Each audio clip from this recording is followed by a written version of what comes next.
8e aventure, où l'on voit comment Isengrin eut envie de se convertir et comme il fut ordonné moine de l'abbaye de Tyron. Pendant que Renard est ainsi festoyé dans Maupertuis, que la sage Hermeline, car la dame a jugé convenable d'abandonner son premier nom de Richeux pour en prendre un autre plus doux et plus seigneurial, qu'Hermeline qui lui frotte et rafraîchit les jambes, que ses enfants écorchent les anguilles, les étendent sur des tables de coudrier et les posent doucement sur la braise, voilà qu'on entend frapper à la porte. C'est Monseigneur Isengrin, lequel, ayant chassé tout le jour sans rien prendre, était venu d'aventure s'asseoir devant le château de Maupertuis. La fumée qui s'échappait du haut des toits frappe son attention et, profitant d'une petite ouverture entre les haies de la porte, il croit voir les deux fils de la maison, occupés à retourner de belles côtelettes sur les charbons ardents. Quel spectacle pour un loup mourant de faim et de froid. Mais il savait le naturel de son compère aussi peu généreux que le sien, et la porte étant fermée, il demeura quelque temps à lécher ses barbes en étouffant ses cris de convoitise. Puis il grimpe à la hauteur d'une fenêtre, et ce qu'il y voit confirme ses premières découvertes. Maintenant, comment pénétrer dans ce lieu de délices? Comment décider Renard à défermer sa porte?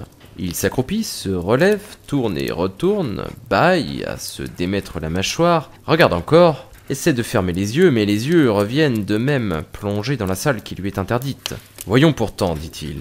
Essayons de l'émouvoir. Hé, compère, beau neveu, Renard, je vous apporte bonne nouvelle. J'ai hâte de vous les dire. Ouvrez-moi. » Renard reconnut aisément la voix de son oncle et n'en fut que mieux résolu de faire la sourde oreille. « Ouvrez donc, Bossire, disait Isengrin. Ne voulez-vous pas prendre votre part du bonheur commun ?»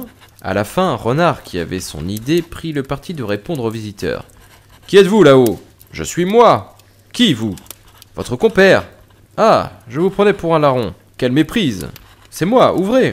Attendez au moins que les frères soient levés de table. »« Les frères ? Il y a des moines chez vous ? » ?»« Assurément.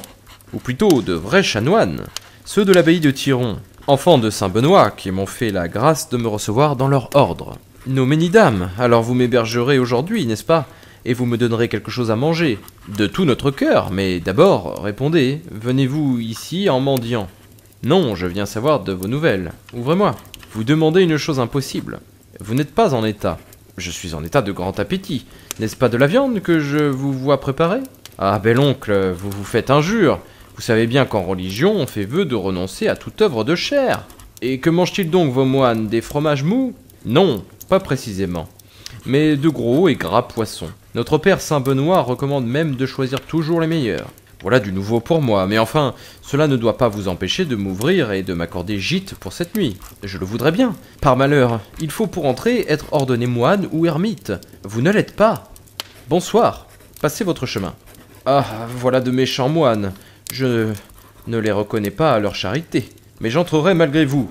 Non, la porte est trop forte et la fenêtre est barrée. Compère Renard, vous avez parlé de poisson, je ne connais pas cette viande. Est-elle bonne ? Pourrais-je en avoir un seul morceau, simplement pour en goûter ? Très volontiers, et béni soit notre pêche aux anguilles si vous en voulez bien manger. Il prend alors sur la braise 2 tronçons parfaitement grillés, mange le premier et porte l'autre à son compère. Tenez, bel oncle, approchez. Nos frères vous envoient cela dans l'espoir que vous serez bientôt des nôtres. J'y penserai, mais pour Dieu, donnez en attendant. Voici. Eh bien, que vous semble ? Mais c'est le meilleur manger du monde. Quel goût, quelle saveur, je me sens bien près de ma conversion. Ne pourriez-vous pas m'en donner un second morceau ? Par nos bottes, si vous voulez être moine, vous serez bientôt mon supérieur, car je n'en doute pas, avant la Pentecôte, nos frères s'entendront pour vous élire abbé. Se pourrait-il ? Oh non, vous raillez. Non, vraiment, par mon chef, vous feriez le plus beau rendu du monde. Et quand vous aurez passé les draps noirs sur votre pelisse grise, alors vous me donnerez autant de poissons que je voudrais ? Tant que vous voudrez. Cela me décide. Faites-moi rogner tout de suite. Non, pas seulement rogner, mais raser. Raser ? Je ne croyais pas qu'on exigeât cela. Qu'on me rase donc. Il faut attendre que l'eau soit un peu chaude. La couronne n'en sera que plus belle. Allons, elle est à peu près comme il faut, ni trop froide, ni bouillante. Baissez-vous seulement un peu et passez votre tête par le pertuis que j'ouvre maintenant. Isengrin fait ce qu'on lui dit, il allonge l'échine, avance la tête et Renard aussitôt renverse le pot et l'inonde d'eau bouillante. « Ah !» s'écrie le pauvre Isengrin. « Je suis perdu, je suis mort ! Au diable la tonsure, vous la faites trop grande !» Renard qui riait sous cape. « Non, compère, on la porte ainsi, elle est tout au plus de la largeur voulue. »« Cela n'est pas possible !» Je vous le proteste, et j'ajoute que la règle du couvent demande que vous passiez dehors la première nuit en pieuse veille. Si j'avais su tout cela, dit Isengrin, et surtout comment on rasait les moines, au diable si l'envie m'eût pris de le devenir. Mais il est trop tard pour s'en dédire. Au moins, me servira-t-on des anguilles. Une journée, dit Renard, est bientôt passée. D'ailleurs, je vais vous rejoindre pour vous la faire trouver moins longue. Cela dit, il sortit par une porte secrète connue de lui seul et arriva près d'Isengrin.